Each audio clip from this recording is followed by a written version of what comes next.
Nos encontramos en Cochabamba, Bolivia, en uno de los mercados más importantes de Latinoamérica, el mercado La Cancha, también conocido como La Pampa. En este mercado nosotros tenemos la presencia de la diversidad cultural y lingüística, pues acá se concentran personas de todo el departamento de Cochabamba y del interior del país. Tenemos personas quechohablantes. A continuación vamos a escuchar algunos saludos. Buenas tardes, Yachachikux, Y Mainaya sumas puncha y kai Bolivia manta saluda y kichis. Tardes llaqtamasis imaynaka kushankichis sumaq ch'isiyaykuygachum kunandiya llaqtamasis tukuy waqladupi kaqkuna buenas tardes tukuypaq saludaspa kanchis kay Boliviamanta. allin tarde kachun tukuy uyariqkunapaq allin tardiyaykuy kachun nuqa parlashani Cochabambamanta boliviana. Gracias.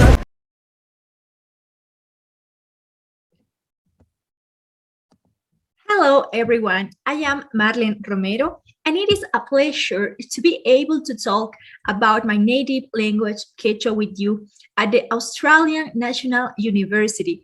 A special thanks to Dr. Arturo Cabrera, Ambassador of Ecuador in Australia, and to my institution Yuracomplexus Cultural Network. Best regards from Bolivia. Imaynaya sumah puncha ñoga Marlene Romero sutikuni Bolivia manta kani. Ñoga Yuracomplexuspi hatun yachaywasi llamkani. Quechua is a native language alive. Quechua must prevail for future generations as the permanent link between our culture, our roots, and our identity. Today, we will talk about ancestral communication systems from the research model of the Yachachikux community's case, Quechua. The first question that we must answer is, what are ancestral communities? Okay, ancestral communities are those that have remained on the planet for millions of years. They had the need to establish communication systems that lay bridges of understanding of those visualized representations within their community.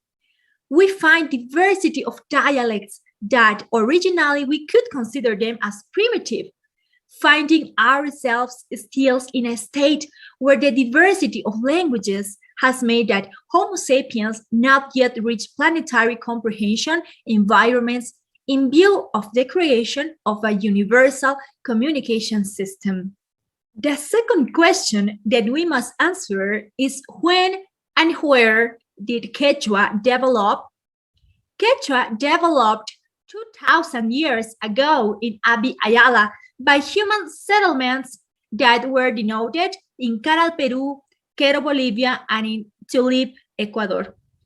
The language is considered a dialect that was adapted to the needs of ancestral communities as a form of communication and expressions of the identity of Indian community.